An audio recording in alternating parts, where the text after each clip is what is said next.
নমস্কার, আমি Somnath Sengupta. Beyond Borders India ইনসাইটের আজকের আলোচনায় আপনাদের সবাইকে স্বাগত জানাচ্ছি।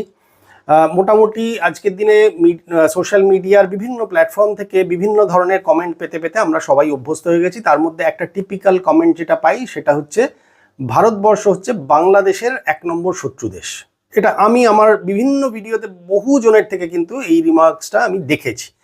তো যাই হোক, সেটা যাদের যাদের মানসিকতা। এবার আমি প্রথমেই আগে একটা জিনিস বলে নিই, আমি আজও পর্যন্ত বিশ্বাস করি না যে বাংলাদেশের সমস্ত মানুষ 18 কোটি মানুষ এই মতবাদ রাখেন বা এই মানসিকতা পোষণ করেন, একদমই নয়। বাট একটা মুষ্টিমেয়, এবং সেই সংখ্যাটা কিন্তু যত দিন যাচ্ছে বাড়ছে, উগ্র র্যাডিকালাইজেশন কিন্তু বাংলাদেশে হচ্ছে। যাই হোক, আজকের দিনে একটা যথেষ্ট একটা সংখ্যায় একটা substantially good number of people are there, যাদের মন বা মানসিকতার রিফ্লেকশন হচ্ছে ভারতবর্ষ বাংলাদেশের জন্য 1 নম্বর শত্রু দেশ। ভারতবর্ষ বাংলাদেশের ভালো চায় না। ভারতবর্ষ বাংলাদেশকে ব্যবহার করছে। ভারতবর্ষ বেসিক্যালি স্কুইজ করে নেয়। ভারতবর্ষ যেটুকু যা করছে বা করে সেটা ভারতবর্ষ তার নিজের স্বার্থের জন্য করে।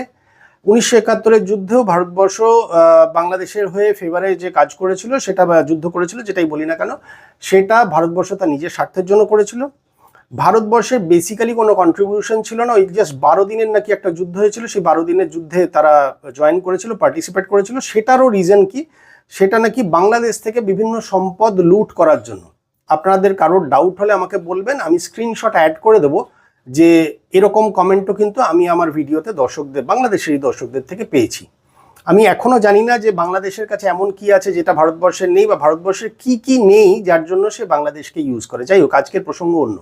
সেটা হচ্ছে, মিস্টার দীনেশ ত্রিবেদী বাংলাদেশে ভারতের রাষ্ট্রদূত হয়ে আসার পর 28 তারিখ থেকে, গত মাসের, এটা তো আজকে 1 জুলাই, গত মাসের অর্থাৎ গত সপ্তাহের 28 তারিখ থেকে 28 জুন থেকে বাংলাদেশের 5টি পয়েন্ট থেকে আবার ভারতবর্ষের জন্য ভিসা দেওয়া, ভারতবর্ষে যে বাংলাদেশের মানুষজন আসবেন তার জন্য ভিসা দেওয়া শুরু হয়েছে। এবার আমি একটা জিনিস এক্ষেত্রে বলে রাখি, নিজেদের আইডিয়াটা খুব বেশি ক্লিয়ার করে রাখুন। সেটা হচ্ছে, ভারতবর্ষ কিন্তু এই 2024-এর অগাস্টের পর থেকে যে বাকি ভিসা দেওয়া বন্ধ হয়েছিল, সেক্ষেত্রে কিন্তু ভারতবর্ষ কখনোই কোনোভাবে মেডিকেল ভিসা দেওয়া কিন্তু বন্ধ করেনি। ক্লিয়ার? তো ফলে মেডিকেল ভিসা কিন্তু অ্যাজ ইট ইজ ছিল। ফলে ভারতবর্ষের মন মানসিকতা অন্য। যাই হোক, ফলে ওইটা মানে মেডিকেল ভিসাটা ছিল, বাদ বাকি ভিসাগুলো বন্ধ হয়েছিল। বাট এই 28 তারিখ থেকে কিন্তু নর্মাল ট্যুরিস্টদের জন্য যে ভিসা দেওয়া সেটা কিন্তু চালু হয়ে গেছে। এবারে 28 তারিখ চালু হওয়ার পর 28 তারিখের প্রথম দিনেই, মানে টেকনিক্যালি যদি বলি তাহলে প্রথম 24 ঘন্টায়, আর যদি কলোকিয়াল ল্যাঙ্গুয়েজে বলি তাহলে প্রথম দিনেই 1,40,000 অ্যাপ্লিকেশন জমা পড়লো। আবারও বলছি, 1,40,000 অ্যাপ্লিকেশন জমা পড়লো। সংখ্যাটা কিন্তু কোনো ছোট সংখ্যা নয়। আচ্ছা, এই যে সংখ্যাটা জমা পড়লো, ভারতবর্ষ এবং বাংলাদেশ কিন্তু কেউই কোনো দেশের নাগরিকের থেকে সেই দেশে ট্রাভেল করার জন্য কোনো ফি নেয় না। বাংলাদেশও নেয় না ভারতবর্ষের নাগরিকের থেকে, আবার ভারতবর্ষ বাংলাদেশের কোনো নাগরিকের থেকে কোনো পয়সা নেয় না। বাট একটা সার্ভিস চার্জ নেওয়া হয়, সেটা দুই দেশই নেয়। সেটার বিভিন্ন রকম ফের আছে। আজকের দিনে 1 টাকা, মানে বাংলাদেশি 1 টাকা মানে হচ্ছে ইন্ডিয়াতে সেটা 77 পয়সা। এটা আপনাদের সবাইকে প্রথমে জানিয়ে রাখলাম, পরের ক্যালকুলেশনগুলো বুঝতে সুবিধা হবে। 1 বাংলাদেশি টাকা মানে ইন্ডিয়ান কারেন্সিতে 77 পয়সা। যাই হোক, তো ফলে এই যে বাংলাদেশের পাসপোর্টের অফিসে বা ভিসার অফিসে রাদার যে অ্যাপ্লিকেশনগুলো জমা পড়লো, সেই বাবদ 1500 টাকা করে সার্ভিস চার্জ নেওয়া হয়। 1500 টাকা, এটা বাংলাদেশি টাকায় 1500 টাকা। এবারে ভাববেন না যে এই 1500 টাকাটা পুরোটাই তার মানে ইন্ডিয়ার ঘরে এলো। ইন্ডিয়া কোনো পয়সা নেয় না, বাংলাদেশও কোনো পয়সা নেয় না। এর মধ্যে থেকে একটা 15%, এই 1500 টাকার মধ্যে একটা 15% যায় হচ্ছে ভ্যাট হিসেবে, যেটা বাংলাদেশ সরকারের কাছে রাজস্ব হিসেবে যায়। ঠিক আছে? আর একটা ওই 3 থেকে 5% টাকা যায় হচ্ছে এই যে অনলাইন ট্রানজাকশন বা এই যে ফিটা যেটা জমা দেওয়া হয়, এর বাবদ একটা খরচা যায় 3 থেকে 5% এই 1500 টাকার উপরে। বাদ বাকি টাকাটা যেটা থাকে, সেই টাকাটা এই যে ভিসা অ্যাপ্লিকেশন সেন্টার, এটাকে আইভ্যাক বলা হয়, অর্থাৎ ইন্ডিয়ান ভিসা অ্যাপ্লিকেশন সেন্টার। তো সেই আইভ্যাকেই এই টাকাটা জমা হয়। এই টাকাটা আইভ্যাকের, অর্থাৎ এই ভিসা অ্যাপ্লিকেশন সেন্টারের টোটাল মেনটেনেন্স এবং সেইখানের যত স্টাফ আছেন তাদের স্যালারি পত্র হ্যান এই সমস্ত দিতেই এই টাকাটা কাজে লাগে। ফলে এই খরচা থেকে ওই অফিসগুলোকে রান করানো হয়। এবার এতে ভারতীয় নাগরিকও যেরকম আছেন, সিমিলারলি বাংলাদেশের নাগরিকও আছেন। দুটো ভাগেই, মানে দুটো দেশেরই নাগরিক রয়েছেন, তারাই কিন্তু কাজ করেন। যাই হোক, এবারে যদি দেখি তাহলে এই যে 1,40,000 অ্যাপ্লিকেশন প্রথম দিনে জমা পড়লো ইন্টু 1500 টাকা করে যদি দেখি, তাহলে 2100 টাকা, 21 কোটি টাকা প্রথম দিনেই উঠলো। আচ্ছা, এটা ভাববে না যে পুরো টাকাটার আমি হিসাব করছি বা হিসাব নেবো, তা না। এবার যদি আমি ভ্যাটটা দেখি, অর্থাৎ ভ্যালু অ্যাডেড ট্যাক্স যেটা রয়েছে, সেই যে ট্যাক্সটা যেটা বাংলাদেশ সরকারের কাছে গেল, সেটা কিন্তু প্রথম দিনেই উঠলো প্রায় 2,73,00,000 টাকা। তার মানে কম বেশি 2.25 কোটি টাকা কিন্তু বাংলাদেশ সরকারের রাজস্ব হিসেবে গেল। আমার সেটা নিয়েও কোনো দ্বিমত নেই। সার্ভিস চার্জ, এই কি বলে, ওই পেমেন্টের বাবদ যে খরচাটা যেটা অ্যাড হয়েছে, সেটা নিয়েও কোনো অসুবিধা নেই। কিন্তু ভারতবর্ষ বাংলাদেশের শত্রু দেশ, বা ভারতবর্ষ বাংলাদেশের কোনো ভালো চায় না, এটা যদি মন মানসিকতায় থাকে এবং এটা যদি বাস্তব সত্য হয়, এটা যদি সবাই মেনে নেন আপনারা, তাহলে শত্রু দেশে আসার জন্য প্রথম দিনে অ্যাপ্লিকেশন, মানে ভিসার অফিস খোলার প্রথম দিনে 1,40,000 মানুষ অ্যাপ্লাই করলো। এটা হয় কখনো? মানে তার মানে কি আপনারা নিজেরাই নিজের দেশের শত্রু হচ্ছেন? তো আমি যদি সেই হিসাবে দেখি, আমার দেশের যে শত্রু দেশ, সেই দেশে যাওয়ার জন্য প্রথম দিনেই যদি আমার এরকম হিরেক বা লাইন পড়ে, প্রথম দিনেই অ্যাপ্লিকেশন 1,40,000, দ্যাট মিনস আগামী স্লটগুলো কিন্তু নেই, স্লট নেই কিন্তু। ফলে বাংলাদেশের সাধারণ মানুষ কিন্তু স্লট পাচ্ছে না। এবং আবারও বলছি, এটা কিন্তু overall tourist visa, medical visa কিন্তু কখনোই বন্ধ হয়নি। ফলে মেডিকেল ভিসা কিন্তু যেরকম চলছিল সেরকমভাবেই চলছে। ফলে আমার বক্তব্য হচ্ছে, শত্রু দেশে আসার জন্য কি এইভাবে লাইন লাগায় না 1,40,000 অ্যাপ্লিকেশন প্রথম দিনে জমা হয় না? এই এতগুলো কোটি কোটি টাকা আপনারা শত্রু দেশের কাজের জন্য দেন। এখন আমি ডিটেলে আসিনি, ডিটেলটা আরও উইথ নাম্বারস আপনাদের সঙ্গে শেয়ার করছি। এবারে একটা ডেটা আপনাদের সঙ্গে আবার শেয়ার করি। লোকে এরপরে কি বলবে, বা ওই মুষ্টিমেয় যারা র্যাডিক্যালাইজেশনের মানসিকতা নিয়ে রয়েছেন, তারা বলবেন যে এর মধ্যে ম্যাক্সিমাম হচ্ছে হিন্দু। একদমই না। ওভারঅল ইয়ারলি বাংলাদেশ থেকে ভারতবর্ষে ট্যুরিস্ট ভিসায়, তার মধ্যে মেডিকেলটাও আছে, সেই টোটাল মিলিয়ে অ্যাভারেজ সারা বছরে ভারতবর্ষে আসেন বাংলাদেশ থেকে 22 লক্ষ লোক, যেটা বন্ধ ছিল প্রায় 1.5-2 বছর ধরে বন্ধ ছিল। কিন্তু ওভারঅল যদি দেখি, এটা 22 লাখ 21 পয়েন্ট সামথিং থেকে শুরু করে 2023-এ যতদূর মনে পড়ছে আমার, 2023-এই বোধ হয়, প্রায় এটা 26 লাখ পর্যন্ত পৌঁছে গেছিল। 2019 বা 2023-এ এটা 26 লাখ পর্যন্ত পৌঁছে গেছিল অ্যাভারেজ। যাই হোক, 22 লক্ষ লোক, এবং এই ডেটাগুলো সবটাই ওপেন সোর্স এবং ওপেন মার্কেটে দেওয়া আছে, আপনারা চাইলে চেক করে দেখতে পারেন। অ্যাভারেজ প্রত্যেক বছরে 22 লক্ষ বাংলাদেশি মানুষ ভারতবর্ষে আসেন। ভারতবর্ষের বিভিন্ন ধরনের তাদের পারপাস আছে। তার মধ্যে যদি দেখি, তাহলে মেডিকেল পারপাসের জন্য আসেন 20 থেকে 25%, অর্থাৎ এই 22 লাখ মানুষের মধ্যে 20 থেকে 25% আসেন হচ্ছে মেডিকেলের জন্য, অর্থাৎ চিকিৎসা সম্বন্ধীয় যাবতীয় কাজ তাদের আছে, সেই জন্য আসেন। সেটার একটা পপুলেশন হলো।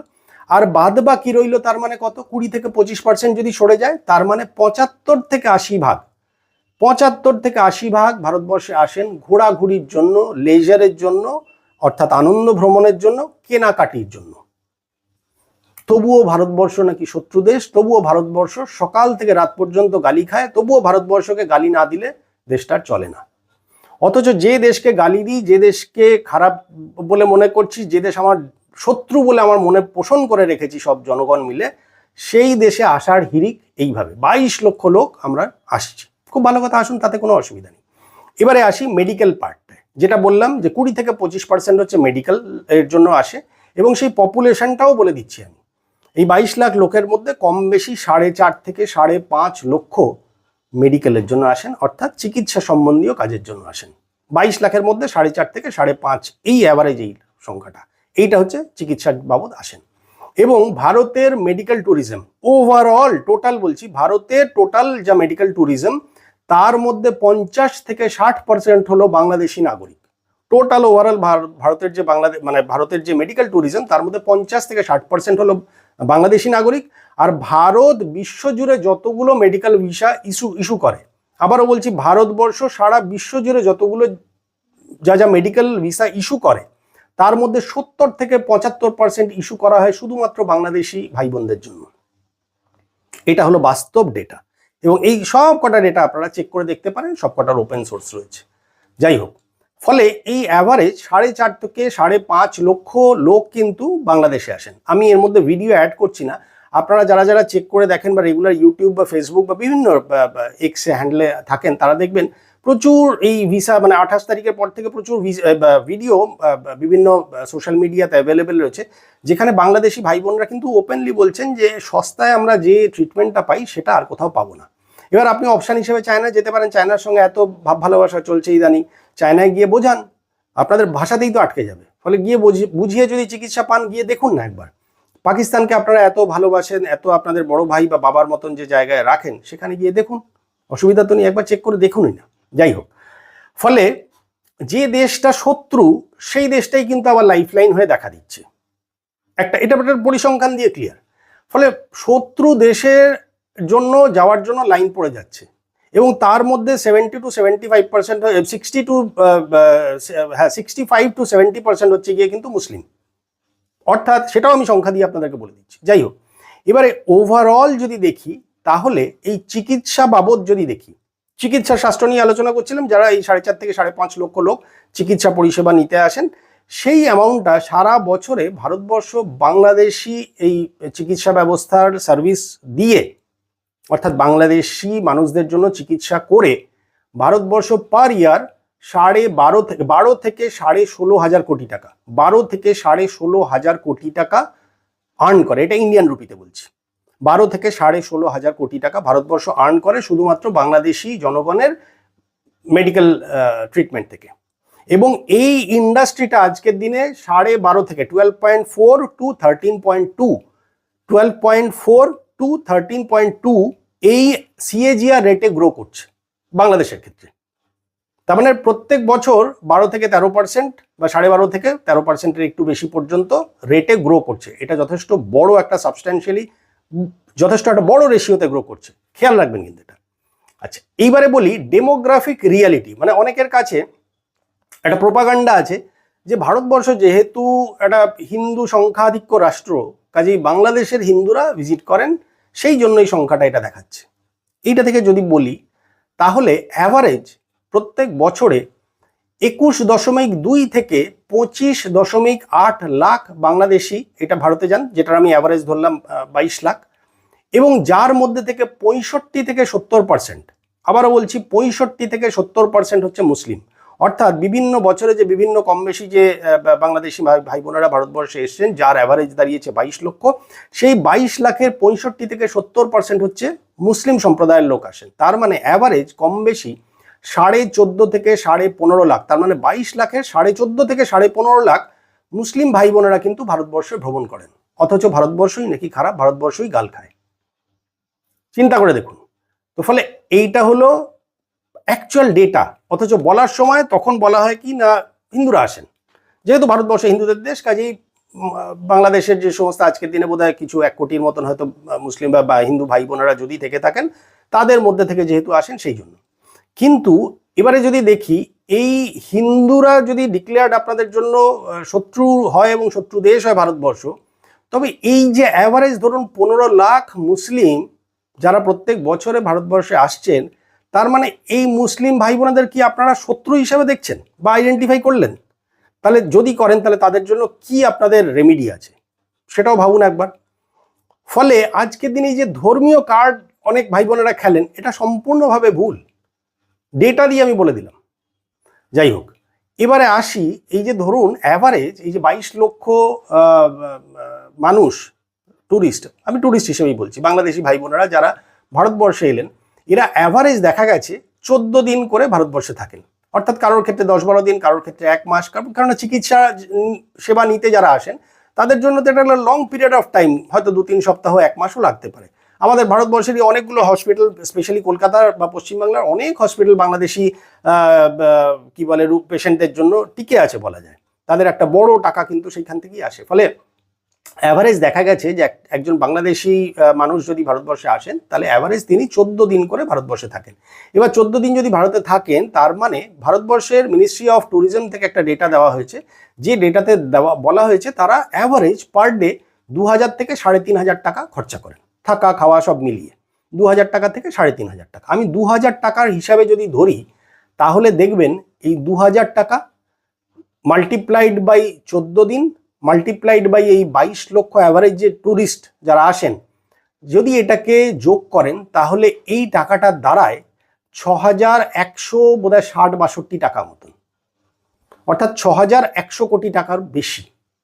তাহলে যে দেশটা শত্রু দেশ, যে দেশটা নাকি আপনাদের জন্য খারাপ, আপনাদের জন্য ভালো নয় কোনোভাবে, আপনারা সর্বক্ষণ এদের দ্বারা শোষিত হচ্ছেন, সেই দেশে এসে আপনাদেরই ভাই বোনেরা 6,100 কোটি টাকা শুধু থাকা খাওয়ার জন্য খরচা করে যাচ্ছে, এটাকে কিভাবে দেখেন বা এটা কিভাবে মেনে নেন? এবং এটাতে ভাববে না যে, আপনারা অনেকেই বলবেন যে ভারতবর্ষের ইকোনমি চলছে, এটা তো খুব ভালো কথা, তাহলে ইকোনমি চালাতে হেল্প করছেন কেন? আর সেকেন্ড থিং হচ্ছে, এই প্রত্যেকটা ইকোনমিতে আপনাদেরও পার্টিসিপেশন আছে। তার কারণ হচ্ছে, এই যে বাংলাদেশে যে সমস্ত ভাই বোনেরা ভিসার জন্য অ্যাপ্লিকেশন জমা দিয়েছেন, ওইখানে একটা দালালরা কাজ করে, সেই দালালরা পয়সা পায়। ওইখানে স্টেশনারি সমস্ত কাজের জন্য লোকজন পয়সা পায়, ওইখানে ভিতর থেকে সেটিংয়ের জন্য লোকজন পয়সা পায়। ওই সময় যতক্ষণ তারা লাইনে দাঁড়িয়ে আছে ততক্ষণের জন্য আসা যাওয়ার জন্য, বিভিন্ন ধরনের কাজের জন্য তারা যতবার আসা যাওয়া করছে, সেই বাবদ চা সিগারেট বা বিভিন্ন টুকটাক স্ন্যাক্স খাওয়া, তাহলে সেটাও তো আপনাদের ইকোনমিতে হেল্প করছে।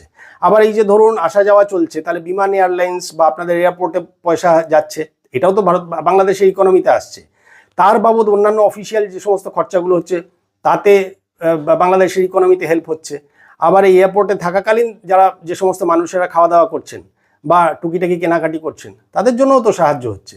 আবার সিমিলারলি বাংলাদেশ থেকে যখন তারা ভারতবর্ষে ঢুকছেন, বাংলাদেশের থেকেও তো অনেক কিছু কিনে নিয়ে আসছেন, কেউ শাড়ি নিয়ে আসছেন, কেউ মাছ নিয়ে আসছেন, কেউ বিভিন্ন ফল নিয়ে আসছেন, বা যার যেটা ইচ্ছা করছে বা মন করছে, সেটাও তো বাংলাদেশের ইকোনমিতে হেল্প করছে। কাজে কখনো ভাববেন না যে শুধুমাত্র ইন্ডিয়ার ইকোনমিতে হেল্প হচ্ছে, অবশ্যই ইন্ডিয়ার ইকোনমিতে হেল্প হচ্ছে, ভালো জিনিস তো। আমার তো কোথাও দ্বিমত নেই যে দুটো প্রতিবেশীর মধ্যে ভালো সম্পর্ক থাকবে, সুস্থ সম্পর্ক থাকবে, সেটা তো ভালো জিনিস। আমার গ্রোথ তখনই পসিবল যখন আমার প্রতিবেশী গ্রো করছে, আবার আমার প্রতিবেশীর জন্য ততটাই ভালো যতটা আমিও গ্রো করছি। দুটো জিনিসই তো একসঙ্গে হবে। কাজে কেউ তো কারো শত্রু নয়, কিন্তু মানসিকতা হচ্ছে শুনে শুনে শুনে শুনে কান পেকে গেছে যে ভারতবর্ষ হচ্ছে বাংলাদেশের 1 নম্বর শত্রু রাষ্ট্র। দাদা, অফিসিয়ালি ডেটা সমেত বসুন না, তাহলে দেখিয়ে দিচ্ছি যে কে কার শত্রু রাষ্ট্র।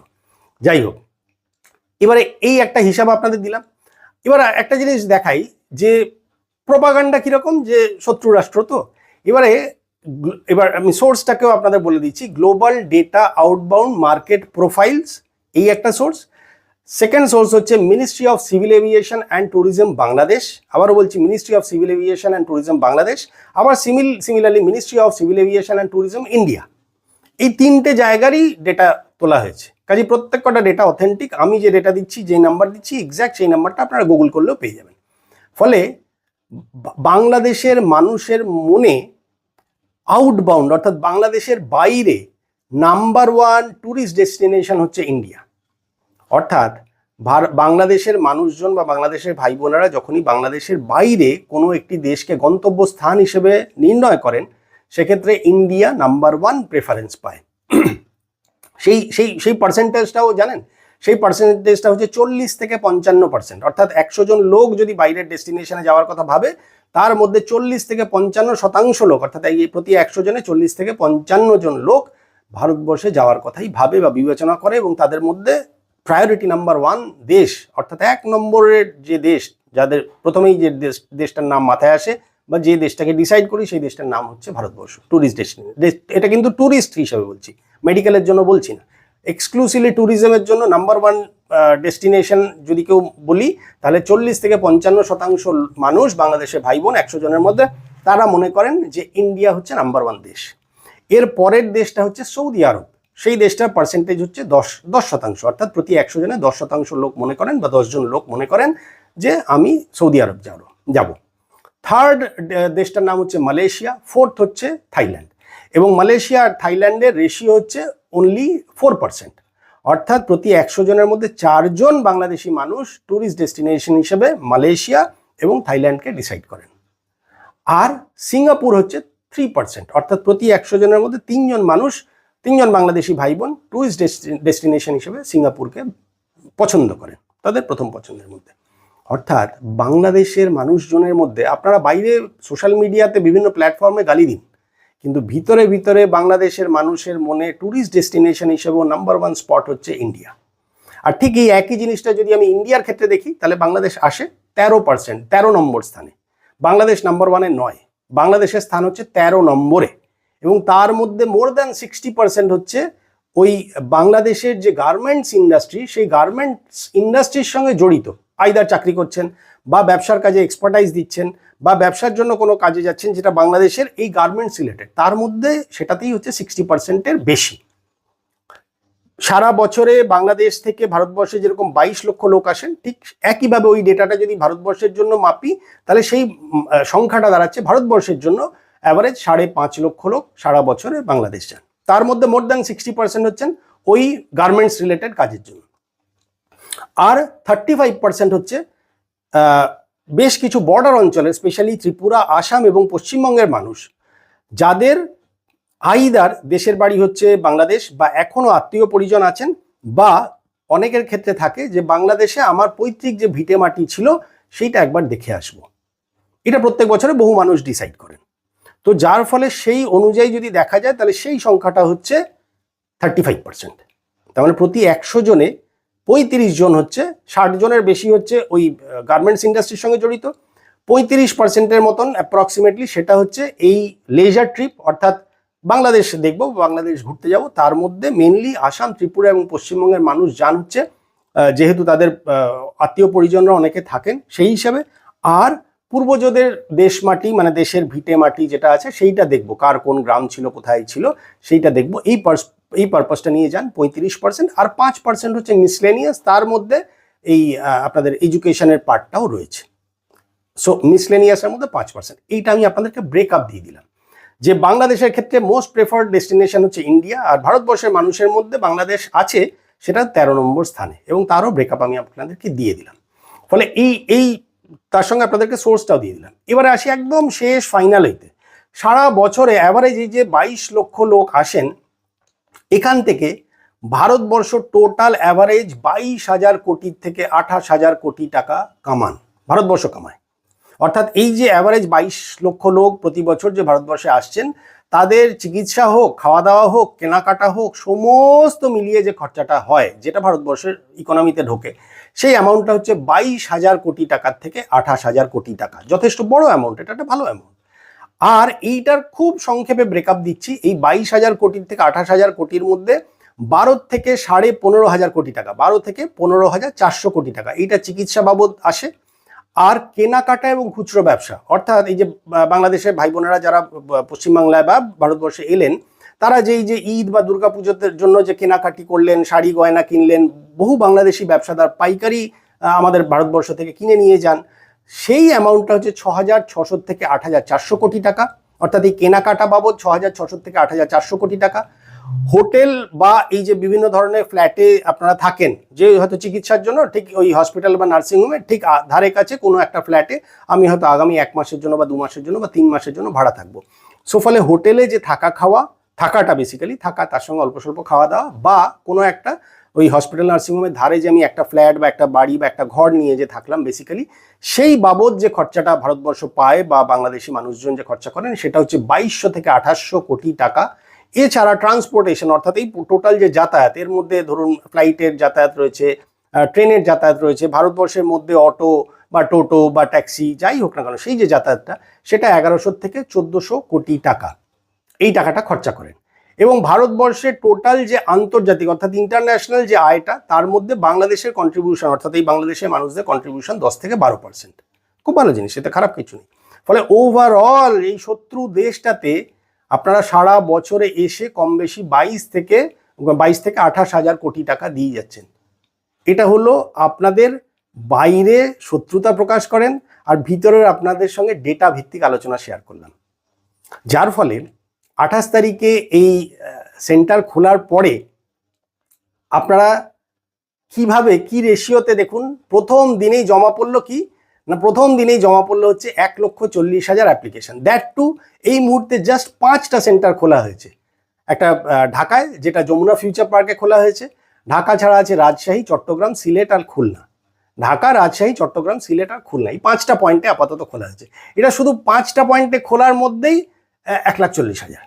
প্রত্যেকটা এই ভিসা অ্যাপ্লিকেশন সেন্টারে আপনারা দেখুন কি লম্বা লাইন পড়েছে। ঢাকারটা তো অহরহ ভিডিওতে দেখছি বা নিউজ চ্যানেলেও দেখলাম, সেটা তো ইভেন এমনও বলছে যে ওই আইভ্যাক সেন্টার থেকে ওটা নাকি সেই হাদির যেখানে সমাধি করা হয়েছে সেই পর্যন্ত নাকি লাইন গেছে। জোকস অ্যাপার্ট, বাট যাই হোক না কেন, লোকে তার মানে ভারতবর্ষে আসার জন্য কিন্তু এই শত্রু দেশে আসার জন্য ব্যাকুল হয়ে রয়েছে।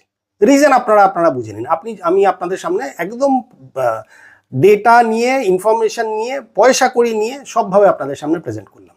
এবার আপনারা আপনাদের মতন করে জিনিসটাকে বুঝে নিন। ফলে আমি আমার মতন করে আপনাদের সামনে রাখলাম। গালমন্দ যাই দিন না কেন, ভারতবর্ষের ইম্পর্টেন্স ছিল, আছে, থাকবে।